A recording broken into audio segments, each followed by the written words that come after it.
up in the morning, darling, I'll be by your side.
Senjuri, bonġu, u nilqawkom għal din l-attività ġewwa teatru Orfeum il-Gżira. Nsellem lil dawk kollha li hawn preżenti hawnhekk dalgħodu fostna, nsellem ukoll lil dawk li qed isegwuna permezz ta' Facebook Live kif ukoll fuq l-Station Dirett One. Din l-attività se tieħu xejra pjuttost interessanti għal ser inkunu qegħdin nisimgħu mingħand in-nies. In-nies li kienu fiċ-ċentru ta' tfassil tal-budget illi ġie preżentat nhar it-tnejn illi għadda mill-Gvern. ċentru ta' tfassil ta' politika għaliex meta l-Gvern iddeċida li jimbarka fuq proġett ta' konsultazzjoni għażel li jinżel fl-irħula, fl-ibliet Maltin u Awċin sabiex jisma' dwar dak li għandhom xi jgħidu n-nies. Wara li seba' aġixxa u ddeċieda u attwalment preżenta l-baġit. Bħala parti mill-konferenza li kellu l-Partit Laburista bit-tema Inġeddu Malta flimkien, l-iskop kien illi nisimgħu mingħand in-nies sabiex imbagħad inġeddu lil dan il-pajjiżna u se nisimgħu kif ser inġeddu lil pajjiżna. Matul din l-attività diversi nies hawnhekk fostna ser ikellmuna dwar l-isports, l-ambjent, is-soċjal. Ir-ruħ soċjali li hija tant tal-qalb din il-Gvern fost diversi temi oħra.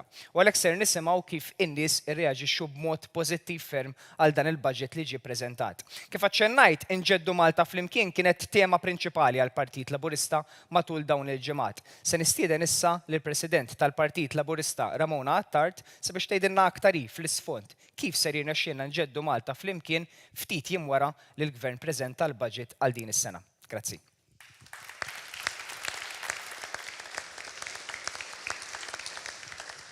Grazzi Wayne u grazzi lilkom li jedin hawnhekk magħna fl-Orfeum il-Gżira minkejja li ġurnata sabiħa xorta sert qattaw ftit ħin magħna hawnhekk. U bdejt nirriflettu meta smajt lill Ministru tal-Finanzi Clyde Caruana li qed magħna wkoll illum hawnhekk jaqra miżura wara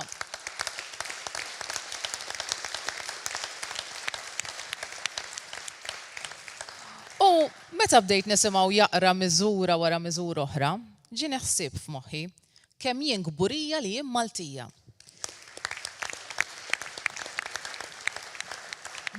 Din id-daqsxejn ta' gżira tagħna bi ftit li xejn riżorsi naturali iżda f'sentejn daqshekk diffiċli irnexxilna nagħmlu budget l-aktar budget soċjalista fl-istorja ta' pajjiżna. Budget li jimplementa l-viżjoni ta' Malta, ta' inġeddu Malta flimkien biex nibnu Malta li rridu għal uliedna. Kemm ninsab sodisfatta li l-prinċipi li ġew diskussa waqt il-konferenza tal-Partit Laburista, il-viżjoni ta' Malta imġedda bdiet tiġi implementata f'dan il-budget. L-approach li ħadna fil-konferenza kienet dik li nisimgħu li kollna konverzazzjonijiet franki li mhux ikun xi eżerċizzju ta' nċensar mill-parti tal-Gvern, iżda kulħadd seta' jitkellem, jagħmel l-analiżi tiegħu, iressaq il-proposti tiegħu u wkoll kritika kostruttiva. Biex bekk Issa, dik il-konferenza issarfet f'riżultati. Riżultati fejn il-Partit Laburista jibni l-manifest tiegħu għall-elezzjoni permezz tal-kuntatt tan-nies, iżda isservi wkoll sabiex il-Gvern jibni l-implementazzjoni fil-politika tiegħu ta' kuljum. U il-Prim Ministru Robert Abela iddeskriva dan il-budget bħala budget min-nies għan-nies. U din il-frażi hija importanti ħafna x'tfisser li il-budget sar wara li kun hemm il-kuntatt personali minn diversi oqsma tas soċjetà. U għalhekk jindirezza il-realtajiet u l-bżonnijiet ta' pajjiżna. Dan ifisser ukoll li dan il-budget u mertu tal-Maltin u l-Awċin kollha, u mhux tal-Gvern biss. Għax kienu il-Maltin u l-Awċin stess li kontribwixxew għal dan il-budget. U għamertu tal-Maltin u Awċin għax u frott is-sagrifiċċju tagħhom, tal-poplu Malti frott il-bżulija u l-intelligenza tiegħu frott li flimkien ħdimna sabiex ikollna Malta b'saħħitha, b'ekonomija reżiljenti u għalhekk jista' jkun hemm il-miżuri ta' dan il-budget. Il-Prim Ministru, il-Ministru u l-Kabinett tal-Ministri juru l-viżjoni ta' fejn irid jimxi il-pajjiż. Iżda din il-viżjoni ma sseħħx realtà jekk ma tkunx implementata minn negozji u mill-familji Maltin. U ħarsu madwarkom fil-kumplament tal-pajjiżi l-isfidi huma kbar, il-prezzijiet tal-enerġija li qed jolew barra minn Malta, l-oli tal-ħajja, l-pandemija, iżda fil-profond ta' qalbu il-poplu Malti Wawċi jaf li l-Prim Ministru ta' pajjiżna ħad deċiżjonijiet it-tajbin. Kien leader fil-mumenti l-aktar diffiċli li kellu pajjiżna u pajjiżna lek miexi fid-direzzjoni tajba. Pajjiżna miexi fid-direzzjoni tajba grazzi għal Maltin u l-Awċin. U grazzi għal Prim Ministru, grupp parlamentari, kabinet, maqudin li jmexxu lil dan il-pajjiż b'mod iffukat. Għax meta ikun hemm laqda tikkonċentra fuq il-prijoritajiet. U baġit wara ieħor aktar ma jiżdiedu l-isfidi, aktar dan il-pajjiż qed juri kemm hu maqut flimkien biex nagħmlu dak li hu l-aħjar għal pajjiżna. Il-maġġoranza tal-poplu Malti Wawċi jifhem li dawn huma żminijiet challenging u jiġbed ħabel wieħed kollha flimkien.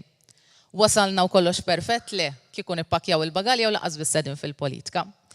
Iżda inwedukom li aktar ma jiżdiedu l-isfidi, aktar ser tiżdied l-enerġija tal-Partit Laburista. Pajjiż immexxi mill-Partit Laburista li qiegħed fil-Gvern maqut. Maqut fid-dawl ta' aktar sfidi, ikompli jżid l-enerġija tiegħu biex imexxi lil dan il-pajjiż, biex verament ikollna Malta li qed inġeddu flimkien, li qed nibnuha kif irriduha għall uliedna. Grazzi.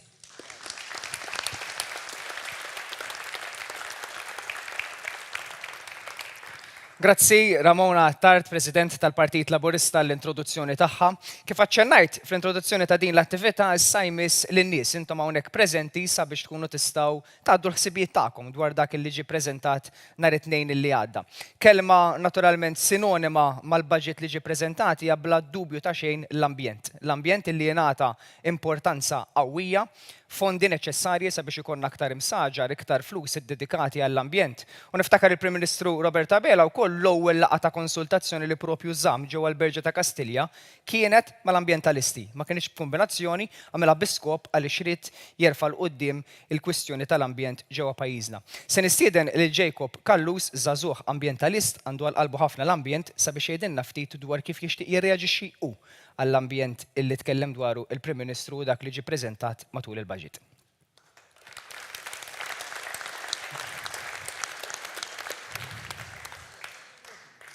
Grazzi Wayne, grazzi Senior President, Ministri, kandidati, kollegi, ħbieb u deputati parlamentari fosthom.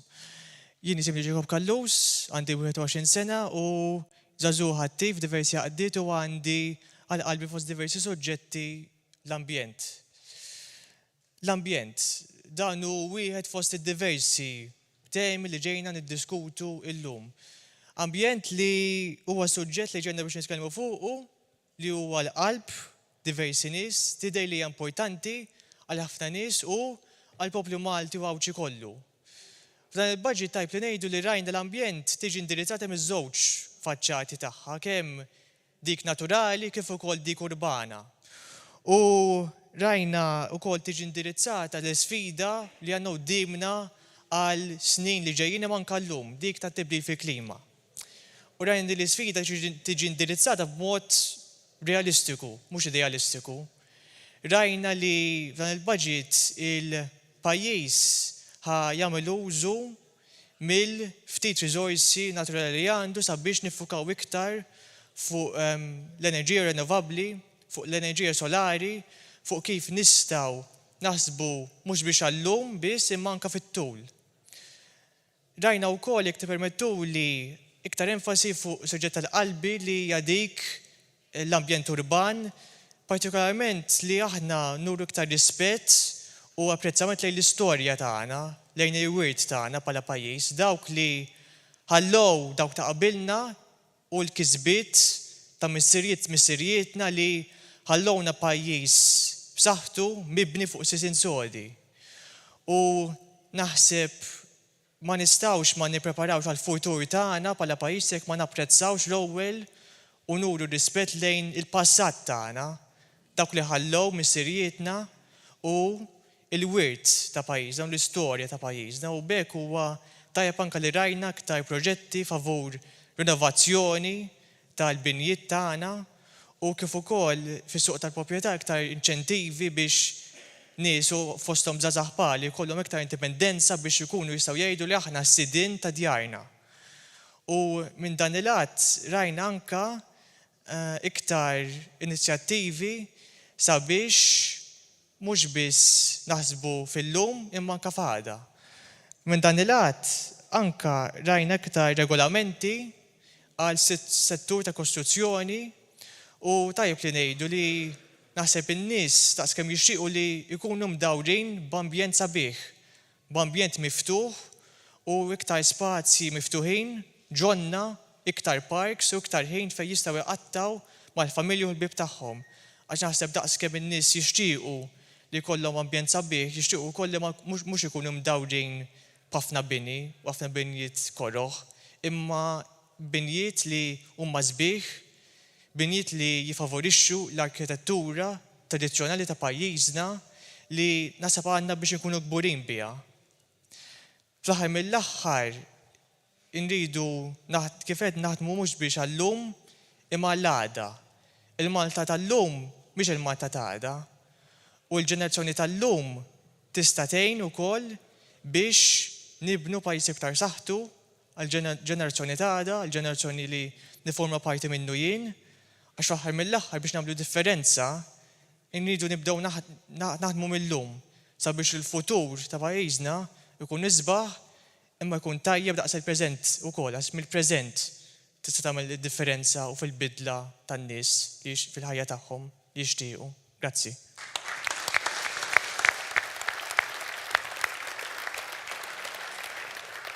Grazzi, Jacob. Meta nitkellmu dwar l-ambjent, kultant naħsbu li l-ambjent ifisser biss żvilupp li huwa relatat ma' imsaġar, żvilupp relatat ma' spazji miftuħa, spazji pubbliċi, però l-ambjent imur lil minn hekk għandu id-definizzjoni tiegħu ħafna iżjed wiesa.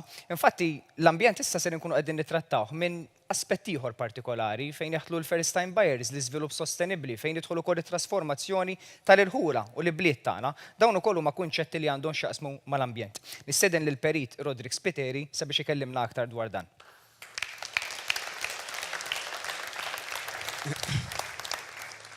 Bonġu għalikom, bonġu lil kulħadd.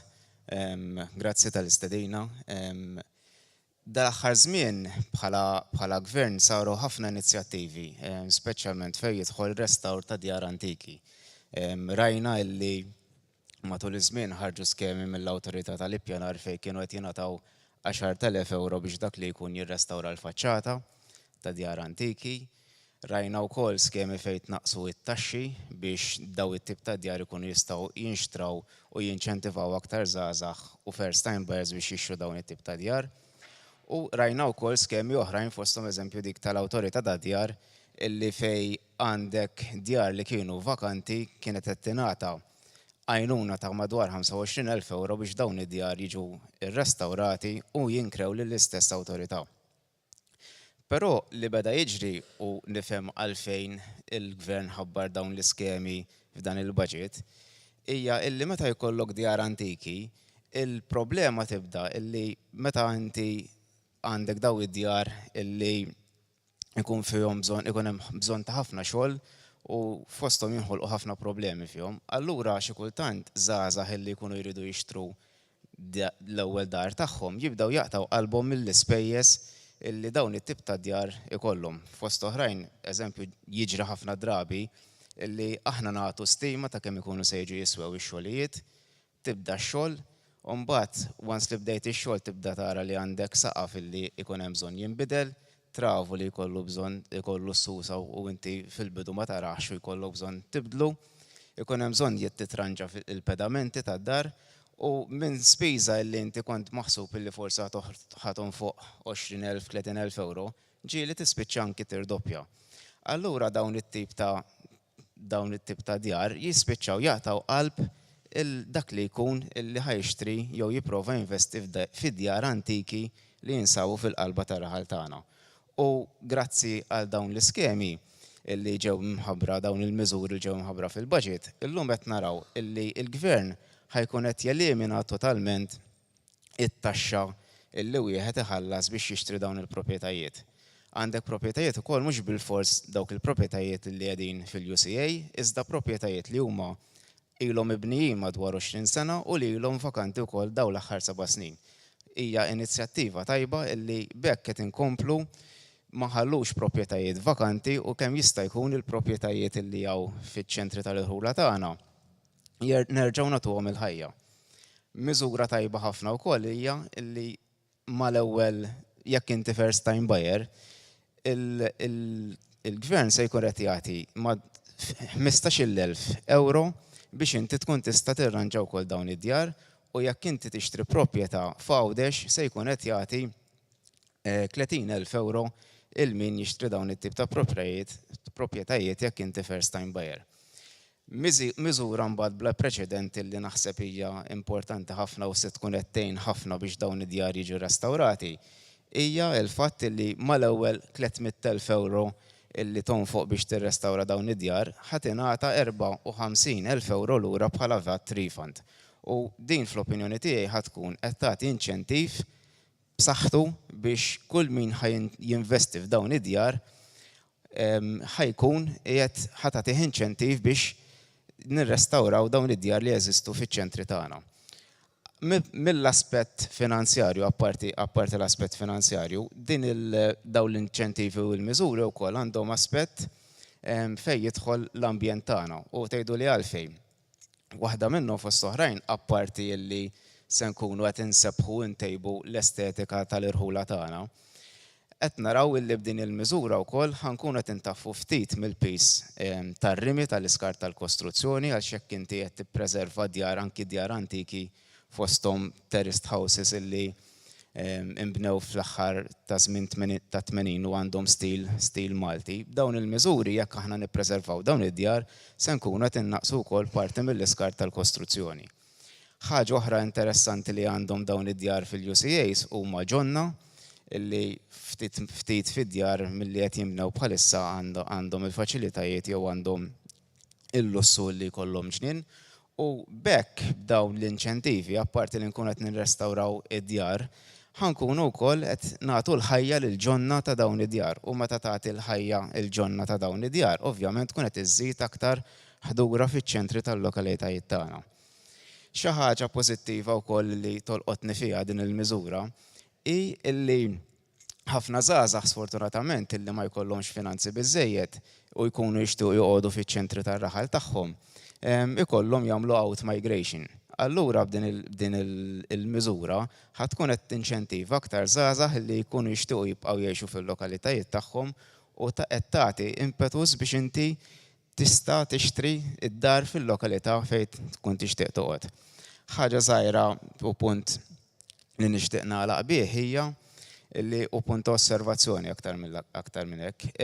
Biex dawn id-djar jiġu rrestawrati hemm bżonn ta' nies tas-sena. Jiġifieri faċli ngħidu li aħna ħanaqbdu nirranġaw id-djar kollha li hawn daw id-djar antiki li qegħdin fil-qarba tal-irħula għandhom arkitettura u għandhom bżonn nies tas-sena illi jkunu jafu x'qegħdin jagħmlu fl-aħħar mill-aħħar. Allura tajjeb illi bħala gvern naraw illi apparti li noħorġu dawn l-iskemi li huma tajbin ħafna, irridu naraw kif ħaninvestu fil-fluman, fin-nies tagħna, fil-bennejja tagħna biex nitrenjawhom ħalli l-qudiem aktar ma jgħaddi żmien ikonna nies kapaċi li dawn id-djar nibqgħu nirrestawrawhom u nibqgħu nżommu u naħdu ħsieb il-patrimonju li għandna madwarna. Grazzi.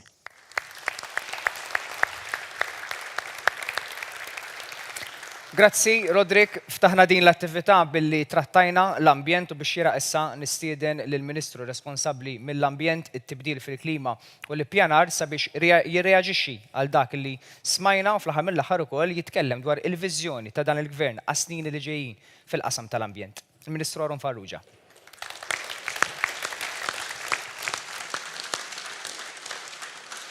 Grazzi Wayne, grazzi lil Jacob u lil Rodrik li taw kontribut f'dan il-topic partikolari, l-ambjent u il-budget kellu tema partikolari li kien dwar il-Malta li rridu għal-uliedna. U l-Malta li rridu għal-uliedna jfisser illi l-gvern ma jibqax jiddeċiedi ċikli elettorali kull 5 snin, imma jħares fit-tul. U dak li għamilna fil-budget prezentat mill-ħabib tagħna Clyde Caruana, illi jekk tieħu it-topic ta' climate change, it-tibdil fil-klima illi Jacob spjega b'tant abilità, rajna illi mhux biss naħsbu għas-sentej li ġejjin, imma għall-20-30 sena li ġejjin. Għandna miri partikolari li l-Prim Ministru jitkellem fuqhom kważi kuljum tal-2030 u sal-2050 irid ikollna ekonomija, pajjiż illi jaħdem zero karbonju. U issa, minn issa bdejna bil-miżuri illi iwasluna għal dak. Il-Ministru ħabbar diversi skemi, per eżempju, biex ikenna enerġija rinnovabbli. Qed ikonna skemi biex ikonna effiċjenza fl-enerġija. Skemi biex il-karozzi tagħna jiġu elettrifikati. U il-karozzi illi rridu nelettrifikaw sal-2030 se jkunu ta' madwar 60,000 karozza. U ħankun ċar, jekk tara il-grants il qed nagħtu telgħu għal 12,000 euro. Ġifri kważi iħallaslek nofs karozza l-Ministru llum biex tixtri karozza elettrika. Ktara pajjiżi oħra, jien kont Vjenna 6 xhur ilu u l-Ministru tal-Awstrija qalt li huma sa 5,500 jagħtu. Malta id-doppju. Jekk naraw il-diversi skemi li qegħdin nagħtu anki fit-trasport pubbliku. Kenna mira illi sal-2030 ikollna trasport pubbliku b'xejn. Daħħala dis-sena minn issa. 9 snin qabel il-mira li kellna fuq il-karta. Ġifieri dak ifisser l-iskadenzi mhux issa tal-elezzjoni ġenerali, mhux kull 5 snin, forsi kif kemm il-gvernijiet ta' qabel, imma 20-30 sena pjanar. Jekk naraw il-waste management. Sibna l-investiment ta' 9 biljun euro, sinjuri. Fil-pandemija, waqt il-pandemija sibna investiment ta' 9 biljun euro biex ninvestu u ninfatmu darba l-dejjem mill-landfills, mill-miżbit li kena fil-passat. Pajjiżna, gvern wara ieħor, dejjem kien bil-landfills. Namlu ħofra, ġola liqi, nimlewa, u mbagħad nagħmlu muntanja fuqha. U l-pjaniet daw kienu, għas-snin li ġejjin, waqafna nagħmluha se jkollna l-ewwel waste to energy plant fl-2024. Fix-xhur li ġejjin se jibda x-xogħol, ġifieri tendering process wasal fl-aħħar issa u fil-bidu ta' sena d-dieħla ħajkonna l-ewwel impjant li bda jinbena u dak huwa l-mira tagħna tal-Eco Hive sal-2024. It-tfal tagħna aħna kbirna fil-miżbliet. Narawhom bajnejna. Bħalissa tinbidluhom taw it-tfulija minn Neħ Park, tal-Qortin ħanħabruh darwaqt park ukoll minn miżbliet. Imma aħna li kbirna impoġġu l-iskar tagħna fil-miżbliet. It-tfal tagħna għalhekk Malta li rridu għal-uliedna, it-tfal tagħna mhux se jikbru hekk, ħajkollhom impjanti bħal pajjiżi oħra iktar moderni illi verament mill-iskart joħolqu riżorsa li hija enerġija biex niġelu id-djar tagħna kull ma jmur. Rodrik, il-Perit Rodrik Spiteri tkellem dwar il-fattur tal-planning li huwa wieħed mill-iktar settur kontroversjali. Titax gazzetta kuljum li ma tarax xi artiklu li jgħidlek hawn bini, tilgħu bini u ħafna stejjer bħal dawn. Imma l-verità hija waħda, il-bini qed jinbena għat-tfal tagħna fl-aħħar mill-aħħar. Imma il-punt li għamel il-gvern kien li jsib il-bilanċ. Il-Prim Ministru dejjem tkellem u aħna dejjem tkellimna dwar il-bilanċ bejn l-ambjent u l-ippjanar. U dawk kienu l-iskemi illi iddeskrivu tajjeb ħafna Rodrik. X'inhu huma dawn l-iskemi? L-iskemi huma biex fil-waqt li tilgħin appartamenti għat-tfal tagħna għall-ġenerazzjoni li ġejjin, imma nagħtu inċentivi fiskali monetarji biex first time voters jekk jista' jkun manki oħrajn li qed jixtru t-tieni dar tagħhom, immorru lejn postijiet illi nixtiequ nżommu, nippreservaw. X'inhu huma dawn? L-Urban Conservation Area, l-UCAs nisimgħuha. X'inhu huma dawn? Il-qalba tar-raħal. Dik il-qalba tar-raħal li hija regolata biex inżommuha baxxa ma ntellawiex, inżommuha fuq ċertu stil Malti u qed nagħtu l-inċentivi biex in-nies jixtru daw id-djar. Qed ngħidu illi proprjetà vakanti illi ilha 7 snin vakanti nixtru lila għax nagħtu l-inċentivi. Postijiet li huma ta' natura disinn arkitettoniku Malti. U kif qaleb ħafna, jekk huwa first time voter ħajjuhu first time buyer ħajjuhu 15,000 euro grant, jekk huwa ġo Għawdex 30,000 euro grant. Ġifri dan kollu, għax l-ambjent huwa vast u naf li għala il-ħin, l-ambjent mhuwiex is-siġar, għandna ħafna proġetti, afforestazzjoni, parks, ħabbarnihom fil-budget, ġo l-urban fejn naħdmu fejn ngħixu, imma l-ambjent mhuwiex is-siġra, l-ambjent huwa wkoll l-ekonomija ċirkolari, l-ambjent huwa il-climate change, l-ambjent huwa il-waste management, l-ambjent huwa l-ippjanar. Li naħseb li dal-budget laqat kull punt li semmejna. Ningrazzjakom.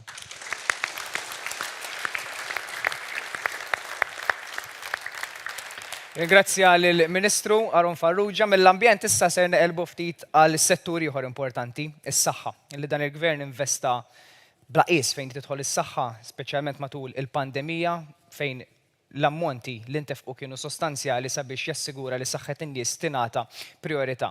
Is-saħħa għal darb'oħra tmur lil minn hekk u ser inkunu qegħdin nitkellmu dwar il-mediċini li żdiedu fil-formularju, dwar it-trattamenti b'xejn. Insemmi eżempju wieħed biss partikolarment is-servizzi b'xejn li se jingħataw lil koppji kollha li jirrikorru għas-servizz tal-IVF fejn il-Gvern sema' il-karba ta' dawn in-nies u ddeċieda li jbiddel is-sitwazzjoni wkoll. Se nkun qegħdin nisimgħu mingħand spiżjara b'dottorat, Dr. Danica Aġus De Celis.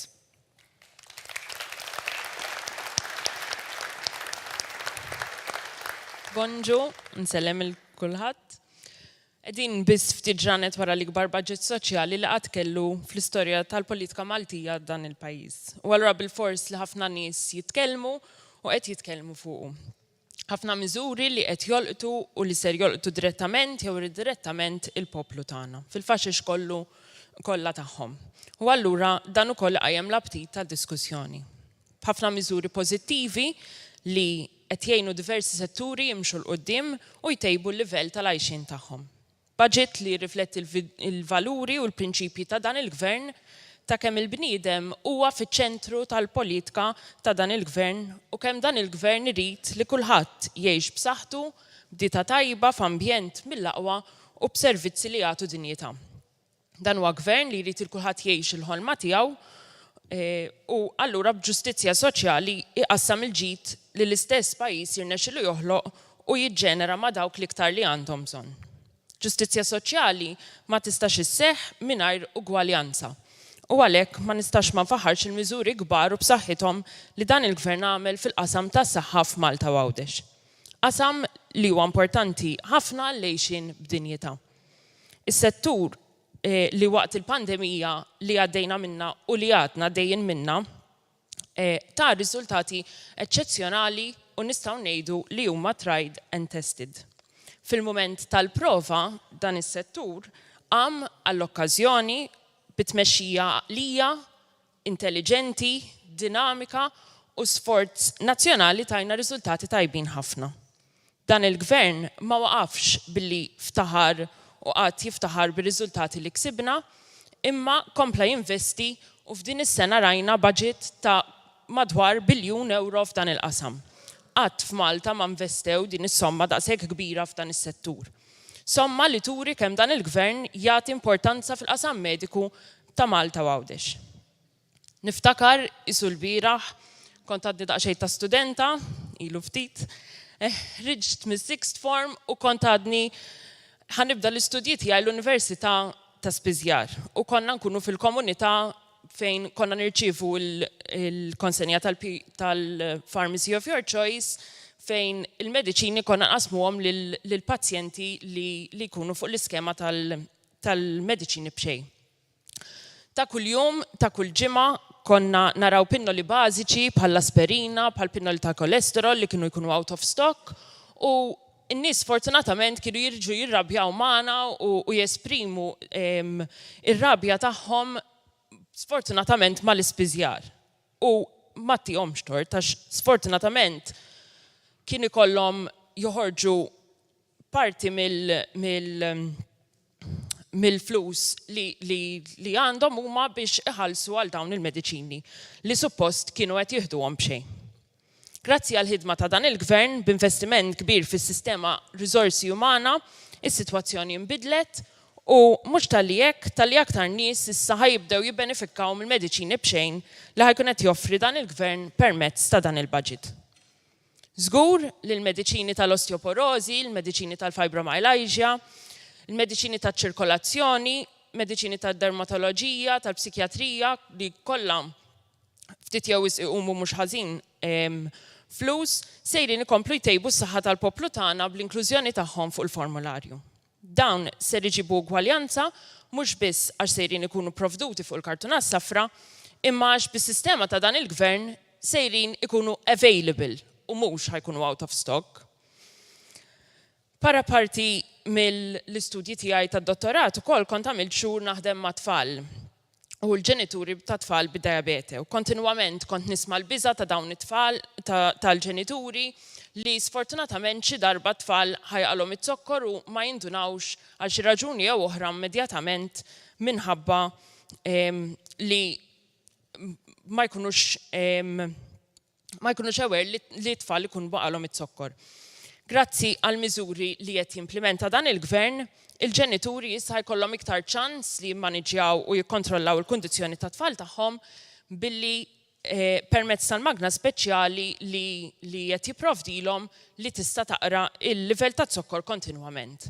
L-istess isib imur għal dawk it-tfal b'allerġija severa fejn nistgħu nimmaġinaw l-inkwiet ta' kull ġenitur li xi darba daw it-tfal ħajkollhom allerġija jew ħajkunu ħajltaqgħu ma' xi ikel li ma qbilx magħhom jew xi gidma ta' nsett li ma jilqux jingħataw l-assistenza medika neċessarja u taf tirriżulta b'fatalità.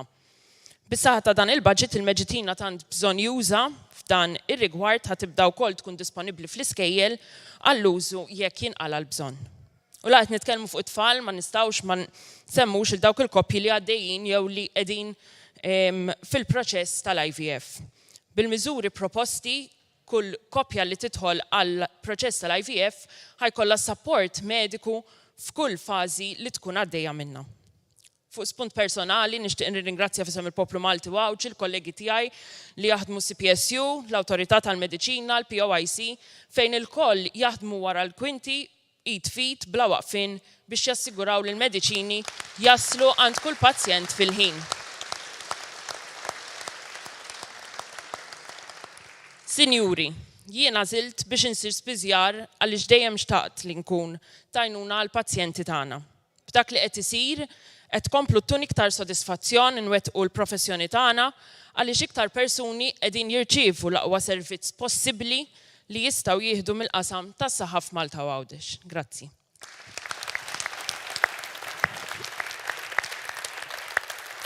Grazzi Danika, mill-aspett tas-saħħa issa ser induru għall-aspett soċjali li fl-aħħar mill-aħħar huwa il-punt li xtwaqqaf dan il-partit, ir-ruħ soċjali li tħabbat fuq il-pols ta' kull wieħed u waħda minna. Tajjeb ngħidu illi n-nefqa soċjali, n-nefqa fuq il-benefiċċji soċjali matul is-sena li ġejja l-2022 ser tkun qiegħda tiżdied b'1.2 biljun euro. Hija wkoll in-nefqa li ser tiżdied fuq il-pensjonijiet infatti hija s-seba' nefqa konsekuttiva ta' dan il-gvern. Infatti il-Ministru Clyde Caruana responsabbli mill-finanzi matul il-bidu tal-budget irrimarka u beda biż-żieda fil-pensjonijiet. Se nkunu qed induru fuq John Aġus, anzjan li ser ikun qiegħed ikellimna dwar kif bidlitlu ħajtu din iż-żieda fil-pensjonijiet u nagħmlu wkoll kontrast bejn id-deċiżjonijiet ta' amministrazzjonijiet preċedenti u din l-amministrazzjoni. John.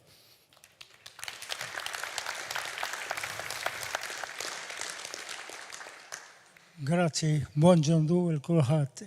Illum l-aqwa budget li qatt issemma f'Malta. Illum budget jiedu 2013. Budget bħal da qatt ma kien. il-Ministru Karwana ħabbar budget li għajja jgħid fuq u l-ħajżit għajżit. Imma dal-budget kien wieħed mill-aqwa budget li jaw. Aħna xwieħ.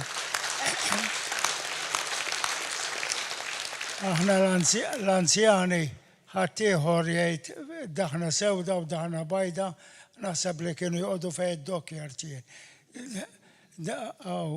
Kif jgħidu għax jiena naf il-Partit Laburista fejjaqni minn marda li kulħadd jivvita minna. Jien dal-budget ħassejtu l-aqwa budget li kien hawn il-mimmenx il-kulħadd miż-żgħir sal-kbir. Allura kulħadd jaqbel li dan il-budget mar tajjeb ma' kulħadd. Jiġifieri mhux kulħadd jgħid dak hekk dak kull jorek. Jiġifieri ħaddieħor erħulhom jgħidu l-dan għax ma jafx jaqbdu jagħmlu anke bejniethom ma jistgħux jaqblu dak jgħid hekk u l-ieħor jgħid hekk. Allura daw il-budget żommuh u żommuh f'qalbkom. Grazzi.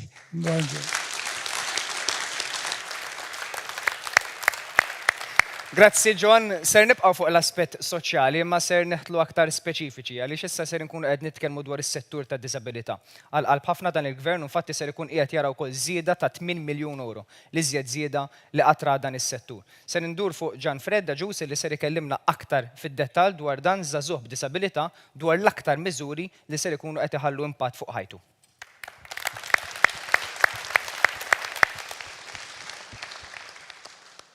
Bonġu, illum ġejt qudiemkom biex nagħtikom l-opinjonijiet tiegħi fuq il-budget tas-sena 2022 mill-perspettiva ta' persuna b'diżabilità fiżika. Kif ukoll mill-perspettiva ta' persuna li jemmen li fis-settur tad-diżabilità l-opinjoni tal-persuni b'diżabilità għandha tiġi l-ewwel u qabel kollox.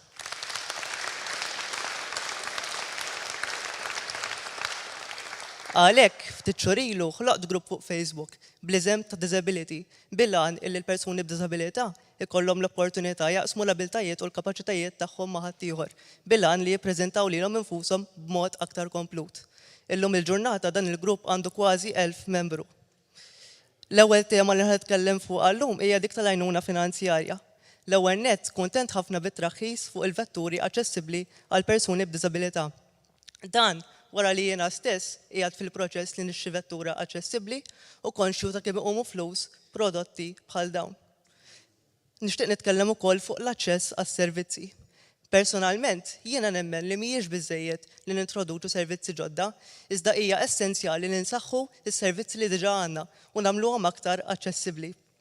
Għalhekk, kuntent ħafna bl-estensjoni tas servizzi offruti għall-iskejjel primarja u sekondarja biex issa jiġu offruti fuq post-sekondarja wkoll.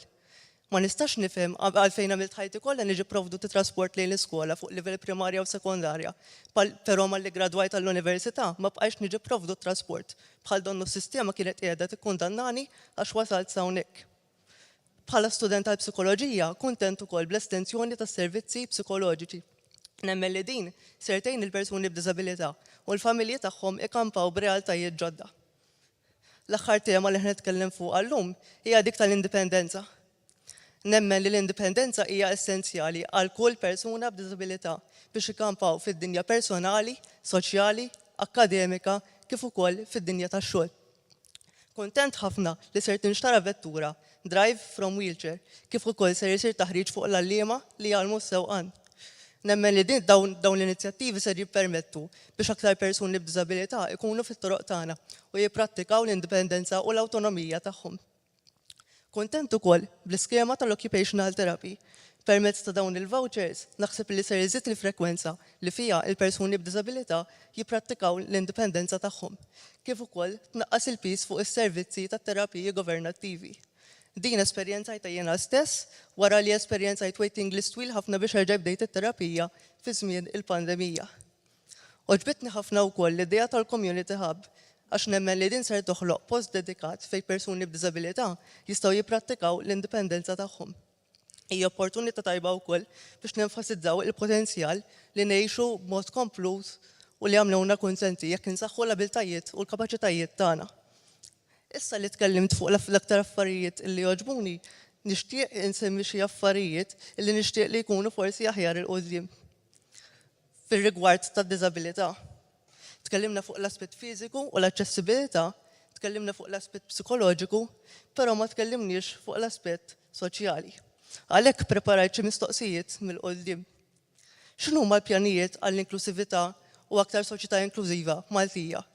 X'inhuma l-pjanijiet biex il-persuni b'diżabilità ma jkunux biss preżenti fis-soċjetà iżda kontributuri tagħha? Riċentament, waħda mill-iktar inizjattivi li għoġbitni kienet li jiġu allokati ammont ta' flus biex il-lokalitajiet tagħna jiġu aktar aċċessibbli.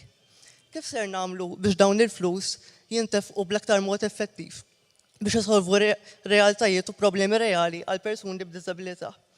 Kif ser nagħmlu biex il-persuni b'diżabilità ikunu parti mid-decision making process, kemm fis-settur ta' diżabilità kif ukoll f'setturi oħra? Kif ser nagħmlu biex il-persuni b'diżabilità ikollhom ir-rwol ċentrali fit-tmexxija tas-settur tad-diżabilità?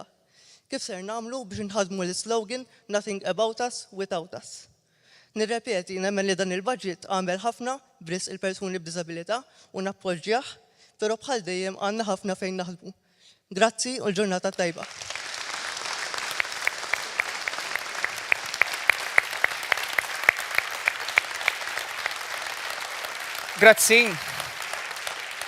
Grazzi lil Gianfred Aġus Zazuh li ressaq proposti interessanti wkoll u naħseb is-sabiħ tiegħu kif għalaq fil-konklużjoni tiegħu billi rimarka li budget li ressaq ħafna però ma ddejjaqx iressaq aktar mistoqsijiet propju dak illi wassal ukoll sabiex il-Partit Laburista jibqa' jiġġedded għaliex baqa' jisma' l-idejat tan-nies. Se ndur issa fuq Oliver Xikluna li kien l-ewwel kummissarju għal persuni bid-drittijiet ta' diżabilità. Ser insaqsi lil Oliver sabiex anke jekk irid jirreaġixxi dwar dak illi qal Gianfred, però fl-aħħar mill-aħħar jgħidilna wkoll dwar diversi dbatijiet illi Oliver intaqa' magħhom matul is-snin u kif dan il-budget irrisponda għal dawk id-dbatijiet. Oliver.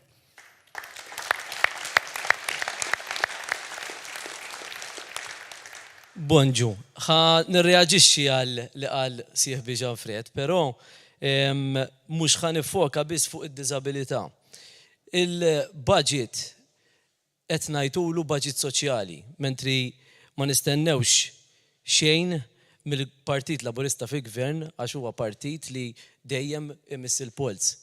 U dejjem hemmhekk għan-nies, dejjem nisimgħu n-nies u nitalmu mingħand in-nies. Kif Gianfred għamlilna dawn il-proposti, kien hemm nies oħra qablu u tul il-medda ta' snin li għamlulna proposti u dejjem ħdimna fuqhom. Il-soċjali hija diffiċli biex tfehmha f'kelma waħda. Jiena s-soċjali għalija nqisha kollox. Għandek l-edukazzjoni, parti mis-soċjal. U dan il-budget qed jindirizza dawn l-affarijiet. Dan il-budget qed jindirizza iż-żidiet fil-pensjonijiet. U dan jistgħu jgħiduh l-anzjani tagħna li ntaqgħu magħhom ta' spiss. Dan wara snin li l-pensjonijiet kienu friżati. Il-budget qed jindirizza l-anomalija li kien hemm fejn jitlu r-romol. Għax ir-romol li ma kinux jirċievu forsi pensjoni, frott ta' ħidma tal-partner, tal-ispaws tagħhom li jkun ħalliena. Dik l-anomalija qed naraw li tiġi rranġata b'dan il-budget. Qed naraw li l-istess żidiet fil-pensjoni ma jiġux intaxxati. Li hija xi ħaġa pożittiva ħafna. U żgur mhumiex daw il-miżuri tal-lum jew ta' għada biss, kif qalilna l-kap tal-oppożizzjoni. Daw huma miżuri għal għada, għal pitada, u snin li ġejjin. Għax dejjem qed inkomplu nibnu fuq dak li diġà għamilna. Fejn jidħlu l-anzjani fil-komunità. U għalfejn tgħiduli għax wejn qalli biex nitkellem dwar l-esperjenza tiegħi, jien naħseb dwar l-esperjenza tiegħi tkellimt kemm il-darba u tajjeb nitkellmu fuq l-esperjenza tan-nies li jiena llum qed niltaqa' magħhom ta' spiss. L-anzjani li jixtiequ jibqgħu jgħixu fil-komunità. Dan il-budget qed ikompli jsaħħaħ dik l-opportunità. Għax qed jagħti il-fiduċja lill-anzjani tagħna biex ikomplu jgħixu fil-komunità permezz ta' żieda fl-iskema tal-carers of your choice u ta' żieda fir-rata biex anzjan jew anzjana jażlu carer u tkun iżjed faċli biex isibu carer għax illum il-ġurnata mhijiex xi ħaġa faċli, ġifieri daw l-isfidi nafuhom aħna. Xi ngħidu fejn tidħol l-edukazzjoni. L-edukazzjoni, jiena miżura vera l-qalbi f'dan il-budget hija fejn se jingħata 10,000 euro kull sena lil-kap ta' kull skola biex daw l-10,000 jintużaw biex nassistu tfal li m'għandhomx il-bażiku. Aħna nafu li hemm tfal hemm barra li m'għandhomx il-bażiku, rridu nassistuhom. U din hija miżura qalbi ħafna l-edukazzjoni hija ċavetta. U importanti li naraw it-tfal ma jħarsux lejn tfal oħra li għandhom iżjed minnhom u jħossuhom differenti. Aħna l-uliedna rriduhom kollha ndaqs, l-uliedna rriduhom kollha jimxu l-qudiem.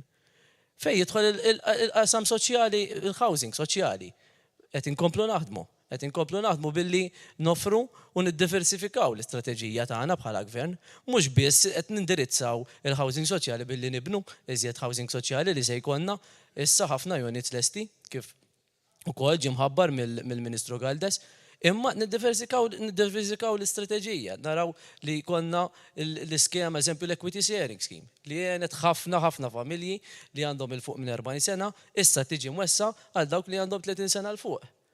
Għanna il-care plan fej jidħol il-housing ukoll. U hekk nibqa' nsemmi hemm ħafna iżjed miżuri. Mingħajr dubju ma nistax nonqos milli nsemmi t-tisħiħ fil-iskema tal-fej jitlu drittijiet tal-persuni b'diżabilità.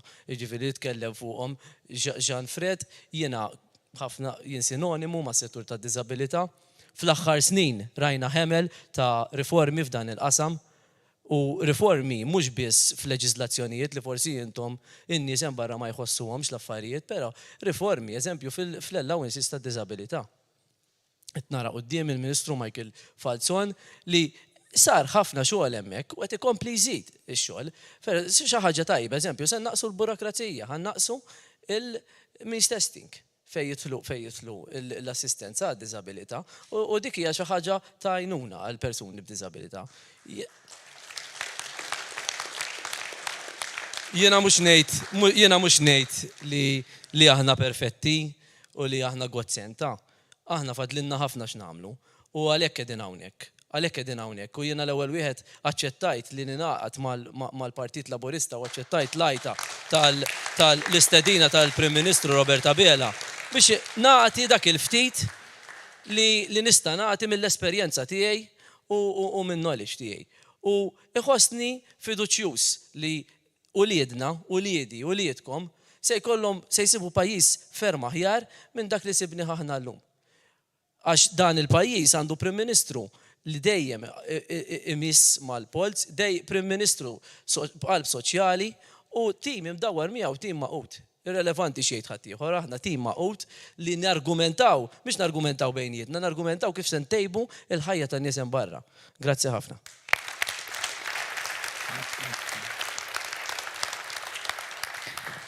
Grazzi lil Oliver Xikluna, ħadd pjaċir ukoll li semma għamel referenza għas-settur tal-edukazzjoni għaliex propju ser inkunu qegħdin neħtlu aktar fl-isfond ta' dan.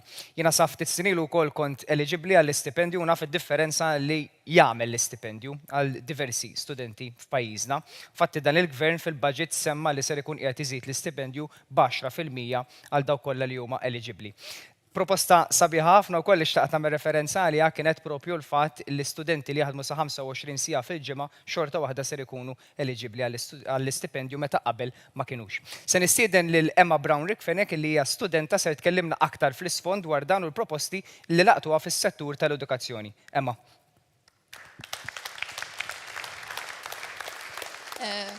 Bonġu, jien nisimni Emma Brown Rikfenek, għandi 16 sena u issa bdejt l-ewwel sena tiegħi higher secondary.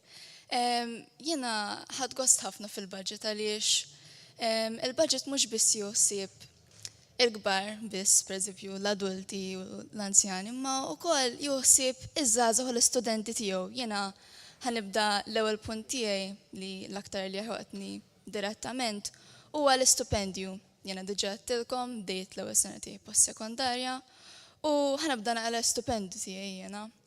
U l-istipendju huwa laqba 10%, din hija l-ogħla rata li għoliet l-istipendju allura ngħid grazzi jiena lill-gvern għaliex b'dir-rata ħankompli bl-istudju tiegħi, pereżempju nista' nkompli nixtri kotba jiena.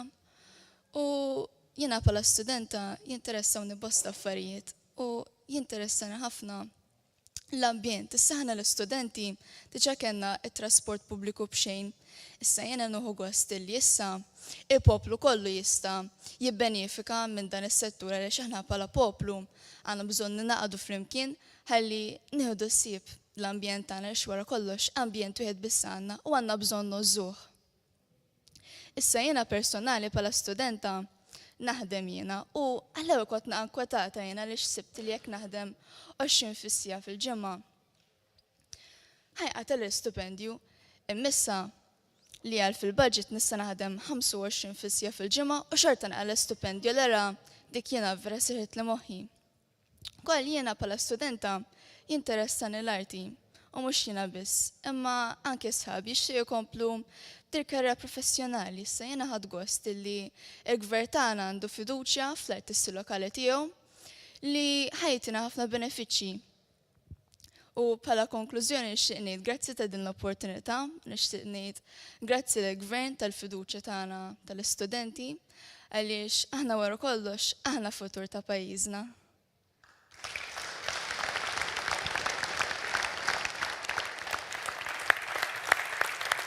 Grazzi Emma.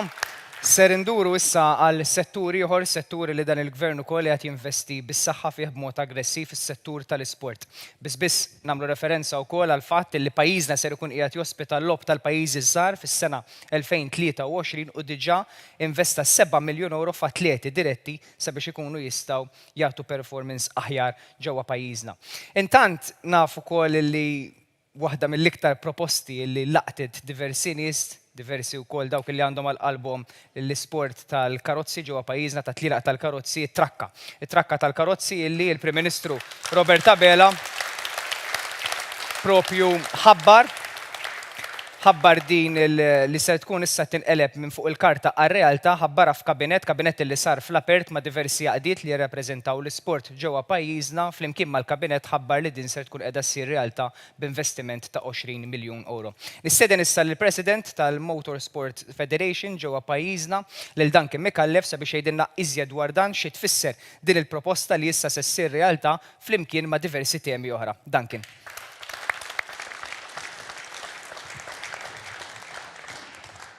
Grazzi ħafna, ninsab onorat li wara biss 11 xahar ta' presidenza dal-proġett ġi daqshekk fast iktar minn karozza tal-ġiri. Nirringrazzja minn qalbi nerġa' lill-Onorevoli Clifton Grima li żgur mingħajr il-perseveranza tiegħu żgur dal-proġett ma naħsibx kien ħajsir. U ovvjament nirringrazzja l-sħabu kollha, ministri, prim ministri u membri parlamentari. Ħankun qed niddiskuti fuq żewġ diviżjonijiet, sports u ekonomija.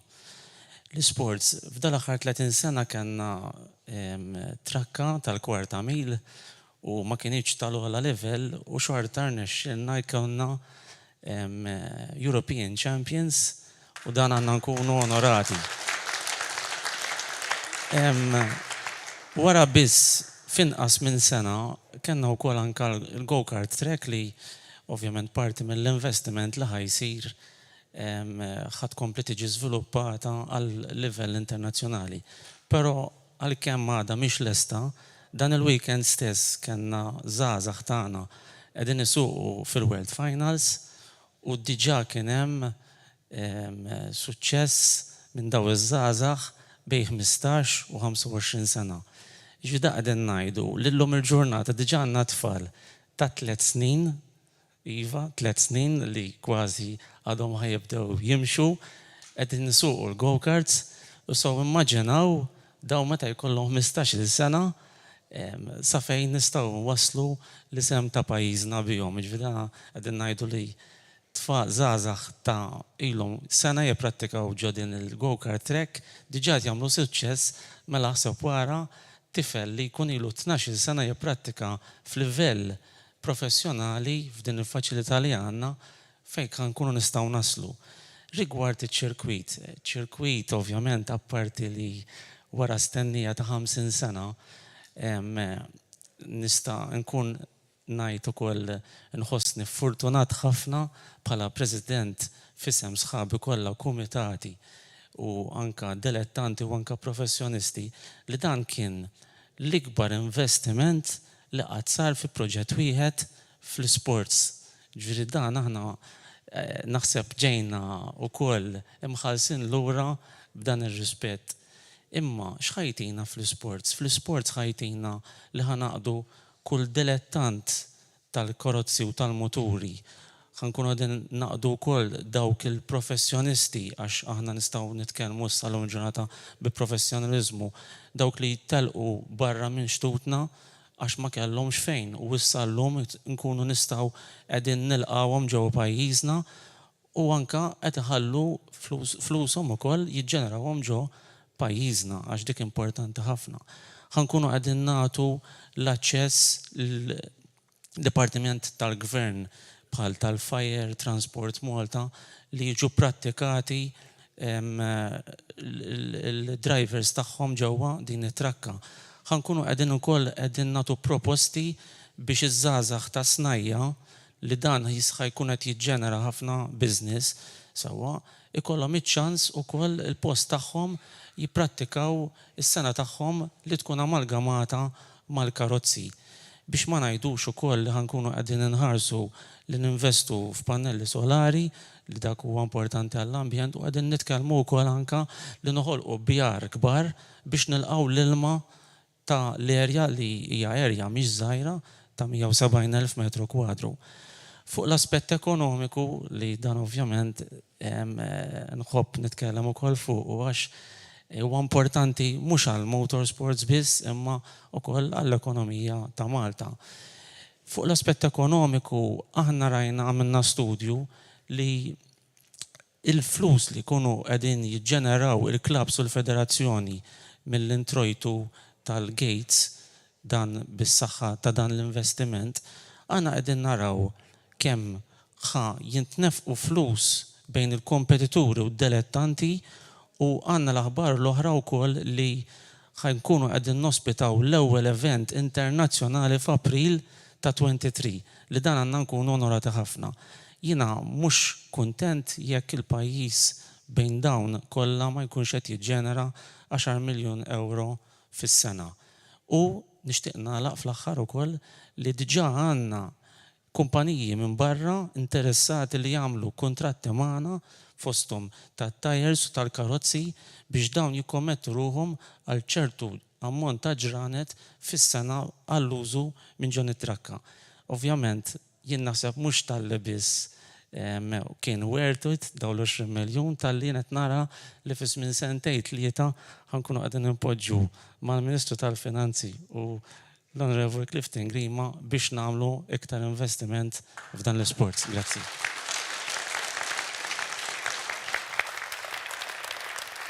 Grazzi Duncan. Duncan għalaq punt interessanti fejn qal li kemm importanti li l-investiment li sar mbagħad xorta waħda nirriġeneraw u investiment ġdid. Infatti ser nistieden issa lill-Ministru responsabbli mill-Ekonomija Silvio Xkembri sabiex jgħidilna iżjed dwar kemm kienet importanti li pajjiżna baqa' għaddej b'ritmu ekonomiku b'saħħtu matul dan iż-żmien u anke żmien li ġej. Ritmu ekonomiku b'saħħtu li fl-aħħar mill-aħħar wassal biex preżentajna il-budget illi preżentajna nhar it-tnejn illi għadda. Ministru. Qabel xejn grazzi kbira ta' dil-merħba sabiħa li qed tagħtu l-Partit Laburista hawnhekk ġewwa l-Gżira.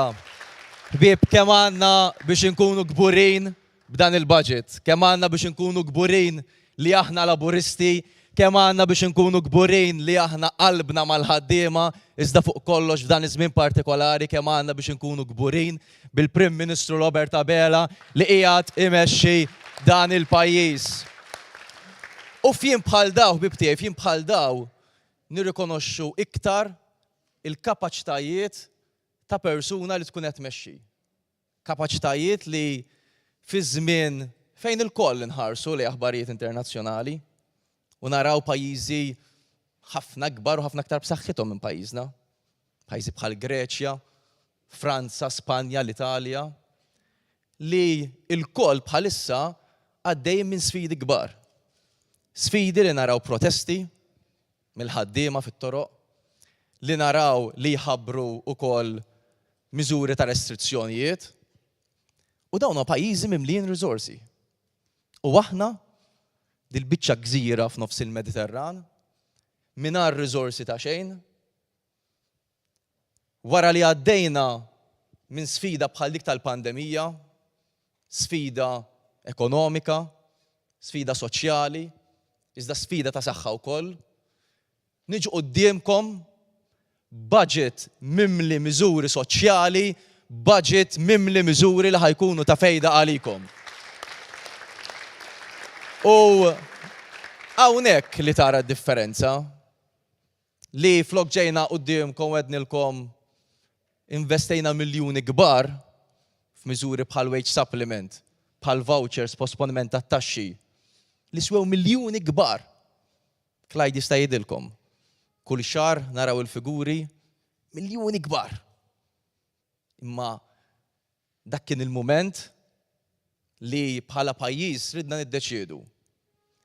Jew li nagħmlu bħal gvernijiet nazzjonalisti, li nitfgħu il-peace fuqkom, jew il-gvern jażel triq diffiċli li jxammar il-kmiem, jaħdem fuq pjan sostenibbli, pjan fattibbli, iżda l-peace jerfgħu. U aħna għaliex gvern laburista, u hawnhekk tagħmel differenza minn gvern għal ieħor, għażilna triq id-diffiċli li tirrekjedi iktar xogħol, imma li l-peace jerfgħu il-gvern. U llum niġu qudiemkom b'wiċċna minn quddiem, nippreżentaw budget li ma ħa xejn lil ħadd imma ta' ħafna u ħafna lil kulħadd. U mhux ħanoqgħod nidħol miżura għaliex żgur li kieku nieħu ħafna aktar minn programm. Imma tara s-sabiħ li wara l-budget ukoll qegħdin hawnhekk li niqpaw nisimgħu. Nisimgħu l-persuni b'diżabilità, nisimgħu iż-żgħażagħ, nisimgħu l-istudenti, in-nies fin-negozju, l-pensjonanti, niqpaw nisimgħu l kulħadd u dan li għamel differenza wkoll fil-Partit Laburista. Dan huwa partit li jieqpa' bideħ fuq il-polz tal-poplu u li allura mbagħad partit li jħalli r-riżultati. U x'ma tajniex.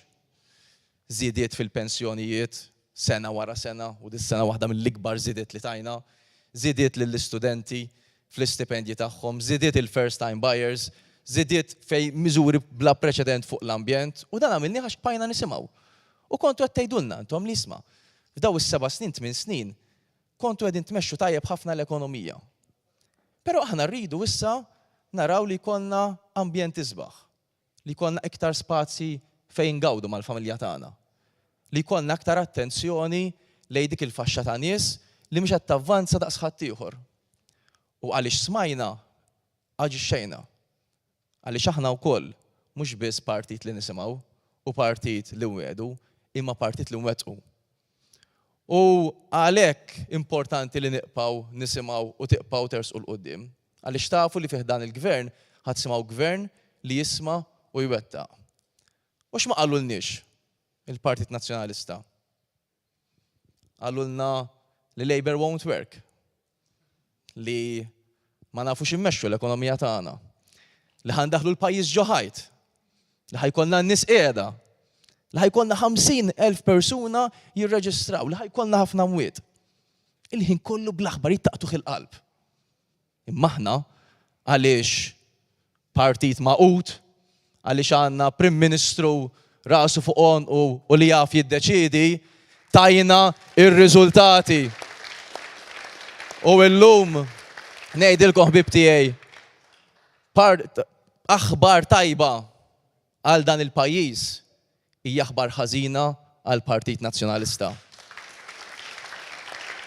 U mela la nitkellmu fuq l-aħbarijiet, jiena nerġa' ngħidilkom li l-aħbarijiet sbieħ mhux se jifqgħu.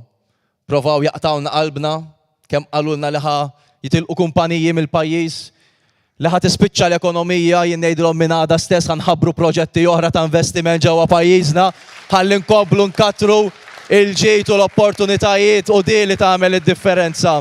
U għalhekk bib tiegħi qed isemmu wkoll il-Partit Nazzjonalista qed isemmi elezzjoni u mhux elezzjoni ngħidulkom ħalluh ħajkompli jitgerfex f'saqaħ il-Partit Nazzjonalista. Aħna partit fil-gvern ma' qudiem wara l-Prim Ministru Robert Abela, partit li ħaniqpaw niddeċiedu, partit li ħaniqpaw pożittivi, partit li ħaniqpaw bil-polz fidejna tal-poplu, partit li ħaniqpaw nippjanaw fil-futur. Għalhekk ejja ħbieb ħaniqpaw tim maqut kif aħna nafu x'edin nagħmlu, il-pjan li preżentajna fil-budget huwa pjan li qed iħares il-qudiem, però pjan li jkompli jibni fuq ta' qablu. U għalhekk jiena gburi ħafna li nagħmel parti minn dan il-partit immexxi mill-Prim Ministru Robert Abela sabiex f'tim wieħed tim Malta niqpaw għaddejjin inġeddu il-Malta fl-imkien ħalli nħallu pajjiż li jixraq għal uliedna. Nirringrazzjakom.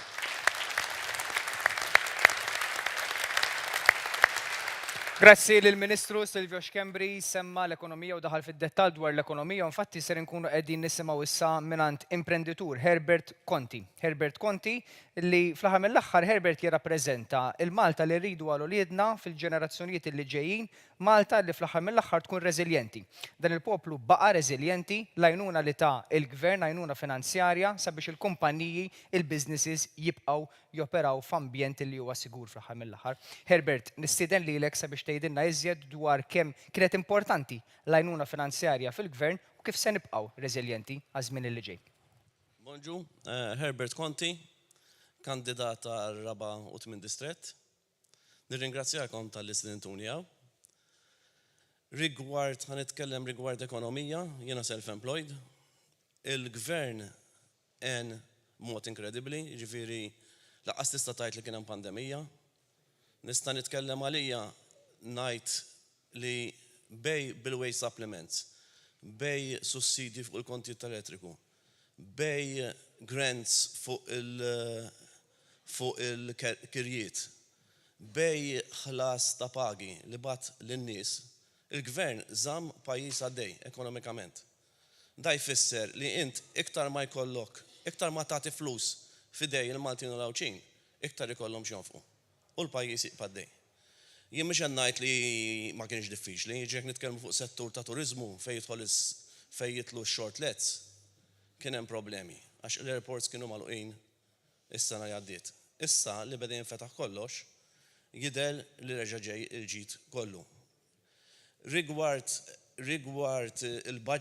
il-budget baqa kif kienu ta' qabilhom jagħmlu ġid, grants, sussidji, il-gvern alla volja kellu problemi kbar fejn jitlu qasam ta' saħħa u nefaq miljuni, xorta kien kapaċi jagħti lill-poplu Malti u Awċi biex iżomm l-ekonomija ta' Malta għaddejja. Issa din rridu niftakru li wara t-tieni gwerra dinjija di kienet l-iktar sfida għal poplu Malti u Awċi fejn titħol l-ekonomija. Ġidi unprecedented fejn jitlaw l-affarijiet. Ġifieri il-gvern alla volja għandu dak il-pis kollu, biss għandek l-isptar jieħu ma nafx kemm il-miljun fis-sena biex iżommu hekk mhux biljuni. Il-pajjiż baqa' għaddej. F'każ tiegħi ngħid għalija self-employed, għeni ħafna. Ġifieri kien hemm min ma rmexxiex, ħanajdulu hekk, għax forsi is-sidien tal-kirjiet menux il-xulxin, għax irridu niftakru li aħna x'bidna ħabel wieħed. Ġifieri jekk jiena nikri post, il-ħaddieħor raħħast il-kera u ħaddieħor mexa magħna. Il-poplu fem lill-gvern u l-poplu fem li hemm bżonn jiġbed ħabel wieħed u ngħinu xulxin. Għalhekk wasalna fejn wasalna. Issa nixtieq insemmi xi ħaġa oħra wkoll li hija ħaġa tal-iskantament li dal-gvern alla volja, skużani forsi ħanajtek, jaf li m'għandux oppożizzjoni, għax laqqas jafu x'inhu ma jagħmlu, żamm saqajh mal-art. Mhix kibritlu rasu kif għamlu amministrazzjoni preċedenti, ma noqgħodx insemmi min, da żamm saqajh mal-art u baqa' jagħti lill-poplu. Ħareġ budget kollu grants, kollu sussidji, mingħajr kważi laqqas ma poġġa taxxi biex jitfa' pis fuq il-poplu Malti u Awċi. Da tul il-diffikultajiet kollha għandu, prova jżomm pajjiż għaddej, pajjiżi kbar fallew. Meta semmi pajjiżi bħal Ġermanja, l-Ingilterra, li dawn għandhom problemi kbar, ma kinux kapaċi jagħtu daw il-benefiċċji kollha lin-nies. U llum għalhekk qegħdin fejn qegħdin u għamilna budget bħal dan. U qegħdin ħerġin minnu u ħanoħorġu minnu. U nemmen li hemm prospetti sbieħ għal-futur. Nirringrazzjakom tal-li smajtuni. Grazzi.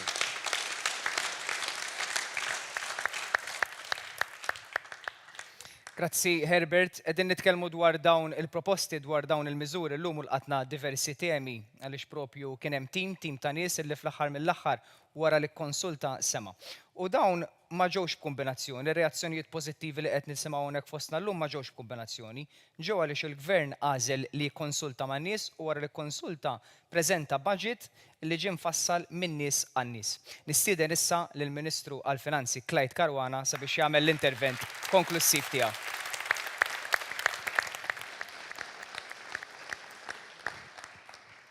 L-għadwa tajba l-kulħadd, xtaqt naqsam magħkom ftit ħsibijiet li kelli aħna u resqin lejn il-budget u lil-in mill-budget. Ħanibda qabel il-budget. Kull Ministru tal-Finanzi jkun qed iħares li jippreżenta il-budget tiegħu għaliex dak huwa l-qofol tal-ħidma fil-Ministeru. Irrid nistqar li kont qed inħares lejn dan il-budget biex nippreżenta il-viżjoni tal-Gvern, il-viżjoni ekonomika, il-viżjoni fil-qasam tax-xogħol, il-mod ta' kif salvajna l-ekonomija tagħna. Imma waħda mill-aktar affarijiet illi kont jagħti inħares lejha kienet dik propju illi fil-miżuri illi ħabbarna rrid nara, rrid nasserixxi dak li kull wieħed u waħda minna hawnhekk iħaddan itwemmin għalih, jimmieli ta' fih f'dak il-partit, il-qalb soċjali tagħna. Naħseb dan il-budget ikkummenta ħaddieħor fuqu il-gazzetti l-għada kemm verament ħadna ħsieb lil min jiflaħ lanqas. Dak huwa lan illi jixpruna dan il-Gvern. U għalhekk irridu ekonomija b'saħħitha u għalhekk irridu pajjiż b'saħħtu. Għaliex jekk l-ekonomija u l-pajjiż ikunu b'saħħithom, iva nkunu nistgħu inwiżnu lil kulħadd. Niġġel meta kont qed naqra d-diskors. Meta kont qed naqra d-diskors, dak il-ħin hekk f'qalbi forsi ħafna bdew jgħidu min jaf x'qed jaħseb. L-iktar ħaġa li bdejt naħseb hu għaliex bdejt nara r-reazzjoni ta' wiċċu x'ser jgħid Bernard wara. Dik kienet l-aktar u l-akbar kurżità li kelli f'moħħi dak il-ħin. Biex fil-fatt bdejt indawwar kultant ċertu paġina ħanara kemm tbaqali għax kont qed immut bil-kurżità ta' x'se jgħid. Il-koll nafu ir-reazzjoni kien hemm min qal li kif tixbor ir-reazzjoni tal-oppożizzjoni. L-ispiżjal milli jkollu jtik. Jiġifieri naħseb illi ir-reazzjoni kienet waħda illi konna qed nistennew. Imma mbagħad kelli kurżità oħra, il-poplu. Il-poplu kif se jirreaġixxi għal dan il-budget. U nħobbek fin-natura tiegħi nagħmel ftit numri u staqsejna ftit għamilna ftit surveys. Staqsejna l-poplu x'jaħseb dwar dan il-budget. Iktar minn 70%, 7 minn kull 10, iktar. Qalu illi dan kien budget tajjeb ħafna jew tajjeb.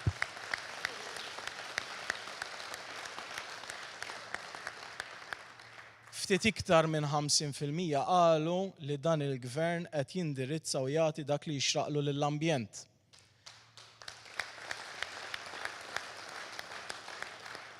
Kemm ilhom jgħidu fuq l-għoli tal-ħajja, hemm maġġoranza wkoll ta' nies li qed jgħidu iva dan il-Gvern qed jibda jindirizza l-għoli tal-ħajja. Jiġifieri meta wieħed jidħol fuq it-temi kollha waħda wara l-oħra, anke pereżempju rid ngħid fuq l-ambjent qed 50% qalu li qed nindirizzawh, 20% biss qalu illi jaħsbu li m'għamilna xejn. Meta wieħed iħares lejn in-numri kollha taf kemm kienu dawk li qalu li dal-budget kien ħażin jew ħażin ħafna, inqas minn 10%. Inqas minn 10%. Xi fisser dan? Ifisser illi l-għalqa tagħna li hija kbira qed jirnexxinna nżommuha u nieħdu ħsiebha għadha pitada l-meta jasal is-sija u l-waqt anke biċċa mill-għalqa tagħhom neħdulhom u nkabru l-għalqa tagħna.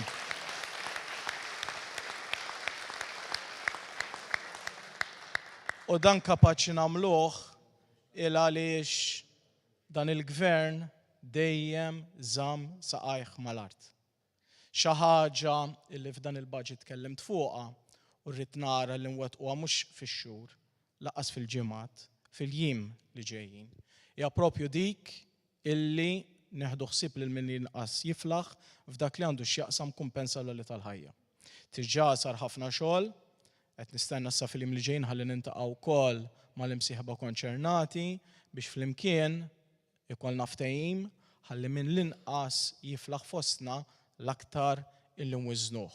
U ċert, illi jekk nibqgħu nindirizzaw l-isfidi li għandna qudiemna, ir-rilevanza ta' dan il-partit, ta' dan il-gvern, fi żmien li ġej mhux tibqa' kif inhi li hija tiġi għolja ħafna, imma tiżdied.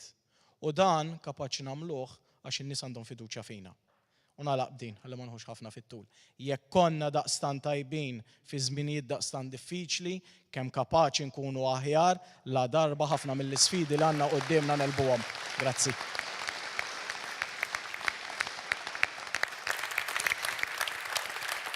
Grazzi lill-Ministru Clyde Caruana. Ser inkunu qegħdin nagħlqu din l-attività kif bdejnija bil-intervent tal-President tal-Partit Laburista Ramona Attard sabiex tirreaġixxi għal dak illi ntqal matul din l-attività kif ukoll tgħidilna ftit dwar il-viżjoni li għandu l-Partit Laburista għaż-żmien li ġej. Ramona.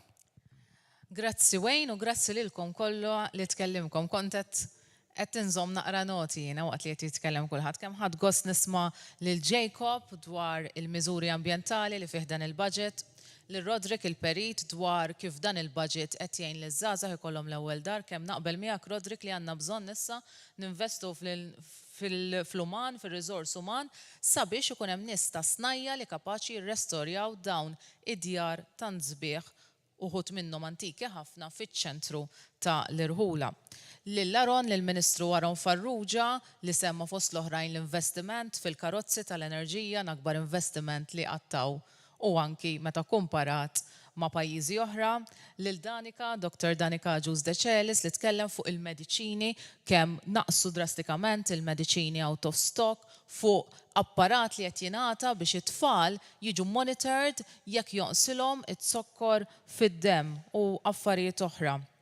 Il-John Fred Aġus li tkellem li persuni b'diżabilità għandhom ikollhom it-tmexxija f'dan il-qasam. Jiena ngħid persuni b'diżabilità għandhom ikunu f'pożizzjonijiet ta' tmexxija fl-oqsma kollha u mhux biss tad-diżabilità. L-Oliver Xikluna li tkellem dwar edukazzjoni, dwar il-pensjonanti, lil-Lema li semmiet iż-żieda fl-istipendji fit-trasport pubbliku.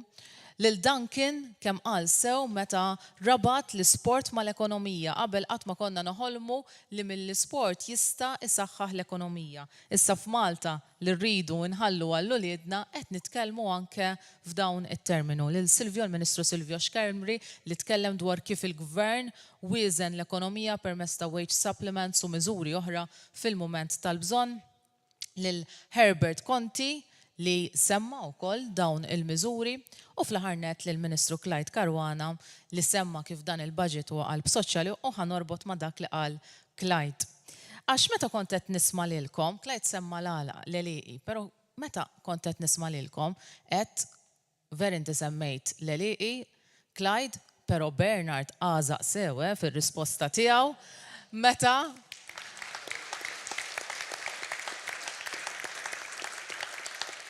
Għax meta tisma' dawn it-testimonjanzi kollha, ma kif jista' jkun il-kap tal-Oppożizzjoni Bernard Grech iddefinixxa dan il-budget bħala ħela, tberbiq dal-flus. U dan taf xi fisser li kieku Bernard Grech xi darba jkun Prim Ministru. L-istipendji żgur ma kinux ser jiżdiedu għax għalih dik ħela ta' flus. Il-pensjonijiet żgur ma kinux ser jerġgħu jolew għax dak tberbiq. Trasport pubbliku b'xejn għal kulħadd insewħ. Għax dak ukoll tberbiq tal-flus. Il-karozzi, l-investiment tal-karozzi elettriċi insewħu ukoll għax ħela ta' flus kont Bernard Grech.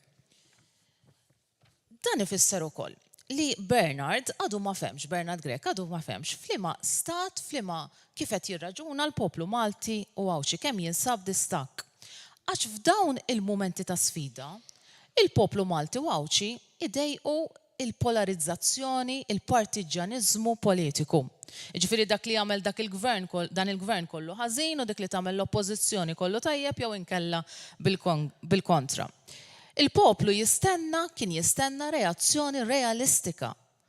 U mhux Bernard Grek jiddefinixxi il-budget li affettwa tajjeb lil ħafna familji u negozji u żgur li ma affettwa lil ħadd ħażin għax ma żied l-ewwel l-ebda taxxa bħala dberbiq ta' flus. U mela l-għeda żgur li jikkritika kap tal-oppożizzjoni, imma l-kritika trid tkun kostruttiva u mhux attak partiġjan jaħseb li ser jiskorja xi punti politiċi. Jiena irħilu li naħseb li iktar ma jitkellem iktar qed jitlifhom dawn il-punti, imma dak kien it-tentattiv ta' Bernard Grek. Il-partit tal-oppożizzjoni, li l-partit tal-oppożizzjoni jittanta jirredikola dan il-budget, ifisser li m'għandux rispett lejn il-poplu Malti Wawċi. Għax dan il-budget u riżultat tas-sagrifiċċju tal-għaraq tal-Maltin u l-Awċin li jaħdmu kollha flimkien sabiex l-ekonomija tagħna tkun reżiljenti u tista' tipprovdi dawn il-miżuri tal-budget. Dan ifisser ukoll li Malta qed tiġġedded, il-Partit Laburista qed jiġġedded, però l-Partit Nazzjonalista għadu staġnat. Kixef lilu nnifsu Bernard Grek meta din ir-reazzjoni, dak ifisser li l-mudell ekonomiku tiegħu huwa l-istess bħalma kien il-mudell ekonomiku tal-Partit Nazzjonalista l-aħħar darba li kien fil-gvern fl-2013. Meta kellhom mument ta' problemi fil-pajjiż u ma kinux il-problemi li għan issa laqas jibdew, huma adottaw il-mudell ta' austerità. Saħansitra intaxxaw il-minimum wage meta kienu fil-gvern, tistgħu timmaġinaw Ministru tal-Finanzi jaqra budget u jgħid li ser jintaxxa l-minimum wage, x'differenza minn kif qed jagħmel dan il-gvern. U għalhekk huwa importanti li nibqgħu niġġeddu, issa spiċċa iż-żmien tal-politika li tifred. Ma rridu nħallu lil ħadd jifridna, rridu naħdmu fuq dak li jaqadna. Irridu li l-uliedna ħallulhom pajjiż tajjeb ekonomikament, tajjeb ambientalist, pajjiż ambjentali, tajjeb b'saħħtu, imma fuq kollox irridu nħallulhom pajjiż li jaqgħad u jħobb.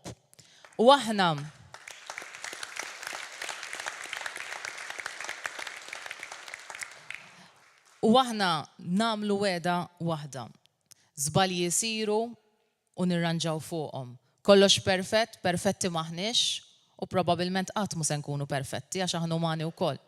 Però nistgħu nwedu li l-Partit Laburista ser jibqa' jiġġedded, ser jibqa' ikollu aktar enerġija, ser jibqa' l-akbar u l-unika forza b'saħħitha sabiex flimkien naħdmu biex inġeddu lil Malta flimkien. Grazzi ħafna.